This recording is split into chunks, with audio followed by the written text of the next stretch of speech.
नमस्कार, मैं अंजय मिश्रा। स्वागत है आप सभी का हमारे चैनल में। इस वक्त की बड़ी खबर सामने आ रही है। असम में एनडीए ने बड़ी जीत दर्ज की है। जी हाँ, बिल्कुल सही सुना आपने। असम में एनडीए की इस बड़ी जीत को काफी ज्यादा सेलिब्रेट किया जा रहा है। असम के राभा हसोंग परिषद चुनाव में बीजेपी ने शानदार जीत दर्ज करके विपक्ष को करारा झटका दिया है। कांग्रेस जो है इस वक्त धराशाही नजर आ रही है। बता दें आपको, 36 में से 33 सीटें एनडीए ने जीती है और ये बड़ी जीत के तौर पर देखी जा रही है।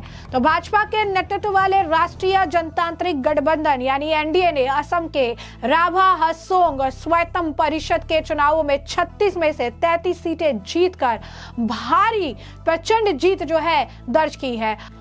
असम राज्य चुनाव आयोग द्वारा घोषित परिणामों के अनुसार कांग्रेस आदिवासी परिषद की सिर्फ एक सीट जीतने में सफल रही है। बीजेपी ने 6 सीटें जीती है, जबकि उसकी सहयोगी पार्टी राभा हसोंग जोथो संग्राम समिति ने 27 सीटें जीती और 2 निर्दलीय उम्मीदवारों ने भी चुनाव जीता है। भाजपा ने जो 6 सीटें जीती है वो है 2 कोठाकुथी की, 15 आगिया, 22 बोड़ापाड़ा, 30 बामुनी गांव, 35 सिलपुटा, 20 जायरामकुची। मुख्य कार्यकारी सदस्य टंकेश्वर राभा ने भी एक बार फिर जीत दर्ज की है, जिन्होंने नंबर 7 दक्षिण दुधनोई परिषद निर्वाचन क्षेत्र से चुनाव लड़ा था। राभा हसोंग जोथो संग्राम समिति के उम्मीदवार टंकेश्वर राभा को 7,164 वोट मिले हैं, जबकि कांग्रेस उम्मीदवार संजीव कुमार राभा को 1,593 वोट मिले हैं। असम के मुख्यमंत्री हेमंत बिस्वा शर्मा ने इसे लेकर लिखा है कि असम में एक और जो है जीत दर्ज की है। एक बार फिर से भगवा लहराया है। राभा हसोंग स्वयं परिषद के लोगों के प्रति हमारा हार्दिक आभार, जिन्होंने एक स्वर में प्रधानमंत्री नरेंद्र मोदी जी की कल्याणकारी नीतियों को खासकर स्वदेशी समुदाय के लिए उसका जो है समर्थन किया है। एनडीए ने 36 में से 33 सीटें जीत जो है दर्ज की है और ये बहुत बड़ी बात है। तो आप देखिए इस तरीके से यहाँ पर असम के मुख्यमंत्री हेमंत बिस्वा शर्मा जो है हार्दिक आभार जता रहे हैं, लोगों के प्रति आभार जता रहे हैं, साथ ही साथ प्रधानमंत्री नरेंद्र मोदी की कल्याणकारी नीतियों को भी इस जीत के पीछे एक आप कह सकते हैं कि बड़ा योगदान जो है बता रहे हैं। साथ ही साथ साफ तौर पर इस मामले को लेकर गृह मंत्री अमित शाह का भी बयान सामने आया। जिस तरीके की जीत यहां पर एनडीए ने दर्ज की है, इसे लेकर गृह मंत्री अमित शाह ने एक्स पर लिखा है कि हाल ही में हुए चुनाव में एनडीए को 36 में से 33 सीटों पर शानदार जीत दिलाने के लिए असम के राभा हसोंग स्वयं परिषद क्षेत्र के हमारे बहनों और भाइयों का आभार। प्रधानमंत्री नरेंद्र मोदी जी पर आपका भरोसा हमें आपकी बेहतर सेवा करने के लिए प्रेरित करता है। उन्होंने आगे लिखा कि एनडीए की टीम मुख्यमंत्री हेमंत बिस्वा शर्मा जी, असम भाजपा के जो अध्यक्ष है दिलीप साखिया जी और भाजपा कार्यकर्ताओं को मोदी जी के विकसित राभा हसोंग के सपने को हर घर तक पहुंचाने के लिए की गई कड़ी मेहनत के लिए बधाई। वहीं आपको बता दें कि इस सब मामले पर जो है जेपी नड्डा जी ने भी प्रतिक्रिया दी। उन्होंने भी लिखा कि असम के राभा हसोंग परिषद के चुनाव में एनडीए के सहयोगियों को मिली शानदार जीत पर मेरी हार्दिक बधाई। ये जनादेश माननीय प्रधानमंत्री श्री नरेंद्र मोदी जी के शासन और विजन के लोगों के विश्वास को दर्शाता है, जिनके नेतृत्व ने पूरे राज्य में सार्थक बदलाव और विकास की शुरुआत की है। मैं राभा हसोंग के लोगों के प्रति हार्दिक आभार व्यक्त करता हूं और असम के बीजेपी कार्यकर्ताओं के अथक प्रयासों की सराहना करता हूं, जिन्होंने इस जीत को पूरी तरीके से जो है संभव बनाया है।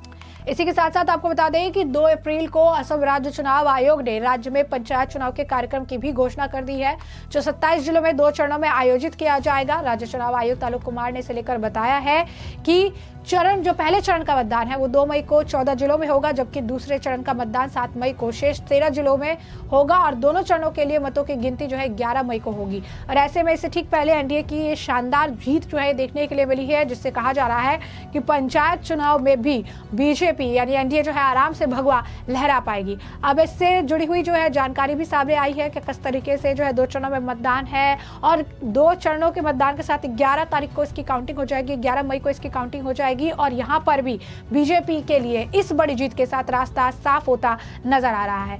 साथ ही साथ अब आपको बता दें जिस तरीके से कांग्रेस के नेता द्वारा हिमंता बिस्वा सरकार पर जो है नमाज को लेकर निशाना साधा गया था, इसका जवाब हिमंता बिस्वा शर्मा द्वारा प्रेस कॉन्फ्रेंस करके दी गई, जहां पर उन्होंने कहा कि हमारे राज्य के मुस्लिमों ने कभी भी इस बात की डिमांड नहीं की, ना ही मांग की कि उन्हें सड़कों पर नमाज पढ़ना है, क्योंकि उनके लिए पर्याप्त जगह हमेशा से मौजूद रही है। जब विपक्ष के नेता इस तरीके की चीजें कहते हैं, जब विपक्ष के नेता इस तरीके की बातें कहते हैं तो बड़ा दुख होता है और काफी ज्यादा जो है हैरानी भी होती है। उन्होंने बाकायदा इसे लेकर जो है माफी भी मांगी और उन्होंने कहा कि किस तरीके से शर्मिंदगी की बात है। उन्होंने कहा कि इस बात पर मुझे शर्मिंदगी महसूस होती है कि कांग्रेस का कोई नेता इस तरीके का बयान भी दे सकता है। क्या कुछ कह रही है हिमंता बिस्वा शर्मा, एक बार आप खुद सुनिए। देखिए, असम का एक सांसद ने वाकफ जो कानून लोकसभा में डिबेट हुए थे, वो समय उन्होंने बोले कि मुसलमान समाज को रास्ता में नमाज पढ़ने का इजाजत देना चाहिए, और वो ऐसा भाषण किया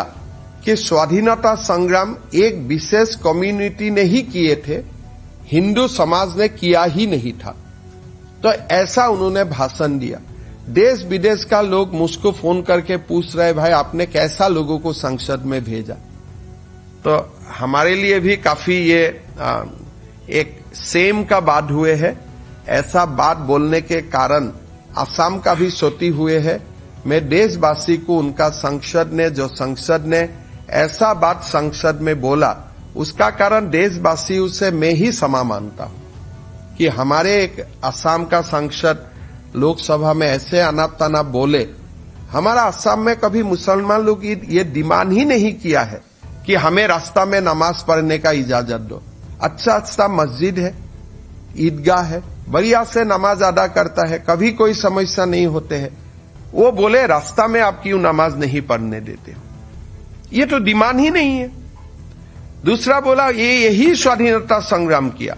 क्या गांधी जी ने स्वाधीनता संग्राम नहीं किया? क्या गोपीनाथ बरदलोई ने स्वाधीनता संग्राम नहीं किया? क्या सुभाष बसु ने स्वाधीनता का संग्राम नहीं किया? तो एक असामिया जो लासित बरफुकन का धरोहर है, हम लोग असम का लोग, महाराज पीठू का धरोहर है, जो बख्तियार खिलजी औरंगजेब को भगाया था असम में, उनका ही धरोहर जाके संसद में ऐसा बात बोल सकता है, हम लोग सोच भी नहीं सकते थे।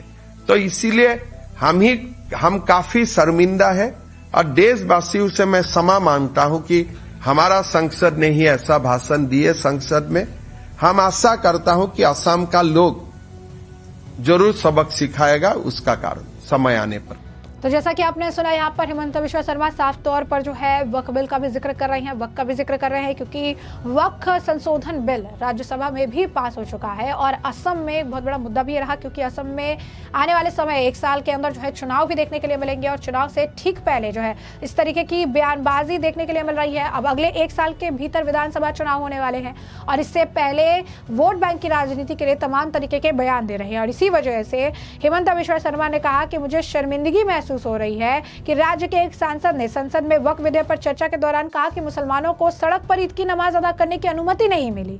इसके साथ ही उन्होंने उस बयान के लिए माफी भी बाकायदा मांगी। उन्होंने कहा कि असम के लोग भी सड़कों पर नमाज अदा नहीं करना चाहते हैं क्योंकि राज्य में खूबसूरत मस्जिद है। शर्मा जो उन्होंने कहा कि शर्मा जाहिर तौर पर कांग्रेस सांसद गोवई की जो बात है उस पर वो बयान दे रहे थे और उन्होंने सीधे तौर पर उनका नाम तो नहीं लिया, लेकिन कहा कि बहुत शर्मिंदगी की बात है जब इस तरीके से कोई कहता है कि सड़क पर नमाज पढ़ने की अनुमति नहीं मिलती है। उन्होंने यह भी कहा कि मुसलमानों की ओर से ऐसी कोई मांग आज तक नहीं की गई है कि वो सड़कों पर नमाज अदा करना चाहते हैं।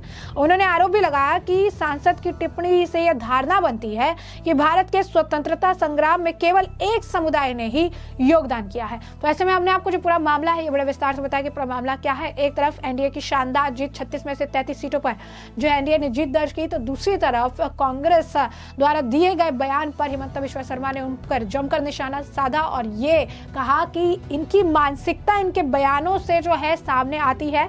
वक्फ बिल पर इनकी बौखलाहट जो है बता रही है कि किस तरीके से एक समुदाय के लोगों को, एक व्यक्ति विशेष को ये बरगलाने का सिर्फ और सिर्फ प्रयास करते हैं। तो ऐसे में अब इस पूरे मामले पर आपकी भी जो राय हो हमें कमेंट सेक्शन में कमेंट करके जरूर साझा करिएगा। धन्यवाद।